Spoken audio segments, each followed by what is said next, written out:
اے لوگو، اپنے رب کی عبادت کرو جس نے تمہیں اور ان لوگوں کو پیدا کیا جو تم سے پہلے تھے تاکہ تم تقوی اختیار کرو۔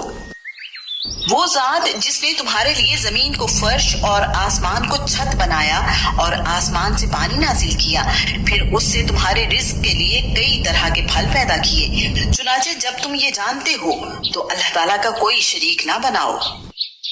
اور اگر تم اس بارے میں شک میں ہو جو ہم نے اپنے بندے پر نازل کیا ہے تو اس جیسی ایک صورت ہی لے آؤ،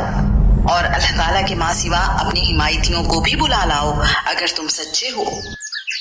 پھر اگر تم نے نہ کیا اور تم ہرگز نہ کر سکو گے تو اس آگ سے ڈرو جس کا ایندھن انسان اور پتھر ہوں گے، جو کافروں کے لیے تیار کی گئی ہے۔